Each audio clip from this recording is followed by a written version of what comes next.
Hi student அனைவருக்கும் வணக்கம். இந்த வீடியோவில் நம்ம என்ன பார்க்க போகிறோம் அப்படின்னா, தமிழ்நாடு இன்ஜினியரிங் அட்மிஷனில் நீங்கள் பெஸ்ட் காலேஜை எப்படி சூஸ் பண்ணுறது, உங்களுடைய கட் ஆஃபுக்கு எந்த காலேஜை பெஸ்ட்டாக இருக்கும் அப்படின்றத எப்படி சூஸ் பண்ணுறது அப்படின்றத ஒரு 7 கிரைட்டீரியா மூலமாக உங்களுக்கு எக்ஸ்பிளைன் பண்ண போகிறேன். அதுக்கு முன்னாடி நம்ம சேனலில் சப்ஸ்கிரைப் பண்ணதுக்கு சப்ஸ்கிரைப் பண்ணிக்கோங்க. மறக்காமல் பக்கத்தில் இருக்க பெல் ஐக்கானை கிளிக் பண்ணுங்கள்.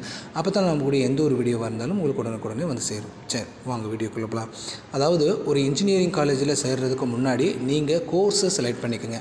அது ரொம்ப இம்பார்ட்டன்ட். என்ன மாதிரியான கோர்ஸஸ், ஒரு 3 கோர்ஸ் எடுத்தால் கூட எந்தெந்த கோர்ஸை செலக்ட் பண்ண போகிறோன்னு பார்த்துக்குங்க. அதுக்கப்புறம் அந்த சேரக்கூடிய காலேஜில் இந்த கோர்ஸ்லாம் இருக்கான்னு பார்த்துக்குங்க. அதுக்கப்புறம் தான் காலேஜை நீங்கள் சூஸ் பண்ணணும். அப்படி ஒரு காலேஜை சூஸ் பண்ணும்போது அக்ரிகேஷன் என்ன, அட்டானமஸாக இருக்கான்னு ஃபஸ்ட்டு பாருங்கள். அட்டானமஸாக இருந்தால் பெஸ்ட்டு. ஏன்னா உங்களுக்கு சிலபஸும் சரி, உங்களுடைய எக்ஸாமினேஷனும் சரி, உங்களுக்கு ரிசல்ட்டும் சரி நல்லாவே இருக்கும். அதனால் உங்களுக்கு கரியரும் நல்லாயிருக்கும். அதனால் அட்டானமஸாக இருந்தால் பெஸ்ட்டு. உங்களுடைய கட் ஆஃபுக்கு, உங்களுடைய விருப்பமான கோர்ஸுக்கு அந்த அட்டானமஸ் காலேஜ் கிடச்சா பெஸ்ட்டாக எடுத்துக்கோங்க. ஓகே, அட்டானமஸ் இல்லை ஆனால் நேக்கினுடைய A+ கிரேடு அல்லது A++ கிரேடு இருக்குது அல்லது A கிரேடு இருக்குது அப்படின்னா கண்டிப்பாக அதை எடுத்துக்கலாம். இந்த அக்ரிடேஷன் இருந்துச்சுன்னா, இப்போ நேக்கினுடைய அக்ரிடேஷன் இருந்தால் கண்டிப்பாக எடுத்துக்கலாம் அந்த காலேஜை. ஏன் அப்படின்னா அந்த காலேஜ் எல்லாருக்குமே ஃபேக்கல்ட்டி நல்லா இருக்காங்கன்னு தான் அர்த்தம். ஃபேக்கல்ட்டியும் சரி, அவங்களுடைய சிலபஸ், அவனுடைய பாஸ் அவுட், ஸ்டூடெண்ட்ஸுடைய பாஸ் அவுட் எல்லாமே நல்லா இருந்தால் தான் நேக்கினுடைய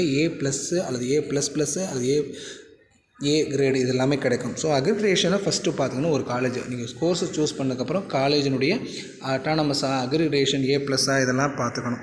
அடுத்து பார்த்திங்கன்னா ஃபேக்கல்ட்டி. ஸோ அங்கே இருக்கக்கூடிய ஃபேக்கல்ட்டி PhD முடித்தவங்கள நீங்கள் அக்ரிகேஷனில் A+ அல்லது A++ இருந்தாலே ஃபேக்கல்ட்டி நல்லா இருக்காங்கன்னு தான் அர்த்தம். ஏன்னா ஃபேக்கல்ட்டி PhD பண்ணால் தான் அந்த A++ஏ தருவாங்க.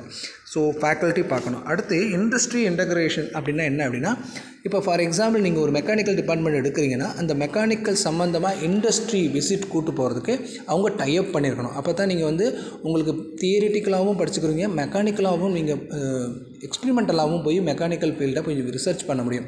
அப்போ இண்டஸ்ட்ரியலாக நீங்கள் டைப் பண்ணியிருக்கான்னு பார்க்கணும். ஸோ ஒரு சில காலேஜில் பார்த்துட்டிங்கன்னா அந்த மாதிரி விசிட்டே கூட்டு போகிறதில்ல. அதனால் ஸ்டூடெண்ட்ஸுக்கு அந்த மெக்கானிக்கல் பற்றியே தெரியாமல் வெறும் தியரி ஓரியண்டாக மட்டும் படிச்சிருப்பாங்க. அவங்க வேலை வாய்ப்புக்கு போகும்போது ரொம்ப டிஃபிகல்ட்டாக ஃபீல் பண்ணுவாங்க. ஸோ அதனால் இண்டஸ்ட்ரியலாக இன்டகிரேஷன் அப்படின்னா ஒரு டைப் பண்ணியிருக்காங்கன்னு செக் பண்ணணும் அந்த காலேஜ். அடுத்து பார்த்திங்கன்னா இன்ஃப்ராஸ்ட்ரக்சர். அதாவது எல்லா லேபும், கம்ப்யூட்டர்னால் கம்ப்யூட்டர் லேபு, மெக்கானிக்கல்னால் மெக்கானிக்குரிய லேப் இருக்கணும்.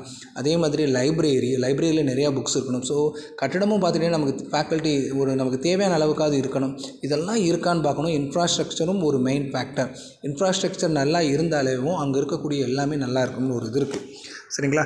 நெக்ஸ்ட்டு பார்த்திங்கன்னா பிளேஸ்மெண்ட்ஸ். இதெல்லாம் பார்த்துட்டு அவங்களுடைய பிளேஸ்மெண்ட்ஸ் எப்படி கொடுக்குறாங்க. ஏன்னா ஒரு கோர்ஸை முடிச்சுட்டு நம்ம வெளியே வந்துட்டு வேலை வாய்ப்பை விட அங்கேயே அவங்க பிளேஸ்மெண்ட்ஸ் அரேஞ்ச் பண்ணி கொடுக்குறாங்க அப்படின்னா கண்டிப்பாக அது ரொம்ப பெட்டராக இருக்கும். ஸோ பிளேஸ்மெண்ட்ஸ் எப்படி கொடுக்குறாங்கன்றது எல்லாருடைய வெப்சைட்லேயும் கொடுத்துருப்பாங்க. அதனுடைய எப்படி பார்க்கணுன்னா, பிளேஸ்மெண்ட்ஸில் எத்தனை ஸ்டூடெண்ட்ஸ் அட்டன் பண்ணாங்க, எத்தனை ஸ்டூடெண்ட்ஸ் வாங்கினாங்க, எவ்வளவு ஹையர் சேலரி, லோயர் சேலரி, இதுதான் நம்ம பார்க்கணும். எந்த கம்பெனி அப்படின்றதையும் பார்க்கணும். என்னென்ன மாதிரியான கம்பெனிஸ் விசிட் பண்ணுறாங்க, ரெண்டாவது எத்தனை பேர் அட்டன் பண்ணுறாங்க, அதில் எத்தனை பேர் செலக்ட் ஆகுறாங்க, என்ன பேக்கேஜில் செலக்ட் ஆகுறாங்க, இந்த 3 கிரைட்டீரியாவை நீங்கள் பார்த்துக்கோங்க. இது நல்லா இருந்தாலும் பெட்டர் தான். ஓகேங்களா? நெக்ஸ்ட்டு பார்த்திங்கன்னா ரேங்கிங், NIR ஆஃப் ரேங்க்குன்னு சொல்லுவாங்க. ஸோ இந்த ரேங்க்லாம் இருந்துச்சு அப்படின்னா பெஸ்ட்டுன்னு சொல்லுவாங்க. ஸோ ஏதாவது அவார்டு கிடச்சிருக்கா, அவங்க ஏதாவது ரேங்க் வாங்கியிருக்காங்களா, ஏதாவது ஒரு சொல்லிக்கிற அளவுக்கு ஒரு யூனிவர்சிட்டி ரேங்க் இது மாதிரி ஏதாவது வாங்கியிருக்காங்களான்னு பார்த்தீங்கன்னா நல்லா இருந்துச்சுன்னா உங்களுக்கும் அதே மாதிரியான பெனிஃபிட் கிடைக்கும். ஓகேங்களா? ஸோ அடுத்து லாஸ்ட்டாக பார்த்துட்டிங்கன்னா social media presence R students reviews. அங்கே படிக்கக்கூடிய ஸ்டூடெண்ட்ஸ் ரிவ்யூஸ் எல்லாம் பாருங்கள்.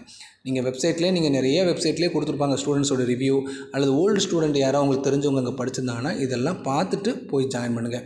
ஏன் இதெல்லாம் சொல்கிறோம் அப்படின்னா, நீங்கள் ஜஸ்ட்டு ஜாயின் பண்ணிட்டீங்கன்னா அந்த கோர்ஸ் முடிக்கிற வரைக்கும் நீங்கள் அங்கே தான் இருக்க போகிறீங்க. ஒன்ஸ் நல்ல காலேஜில் சேர்ந்திங்கன்னா உங்களுடைய கேரியரும் நல்லாயிருக்கும். ஸோ சரியில்லாத காலேஜில் சேர்ந்திங்க அப்படின்னா உங்களுடைய கேரியரும் மோசமாக இருக்க வாய்ப்பு இருக்குது.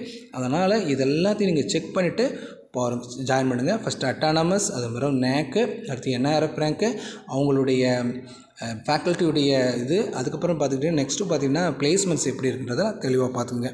இந்த பாயிண்ட்ஸ் எல்லாம் பார்த்தீங்கன்னா கண்டிப்பாக நல்ல காலேஜ் கிடைக்கும். இதை பற்றி அவங்களுடைய கமெண்ட் பாக்ஸில் தெரிவிங்க. ஏதாவது சந்தேகமாக இருந்தாலும் கமெண்ட் பாக்ஸில் தெரிவிங்க. தேங்க்யூ.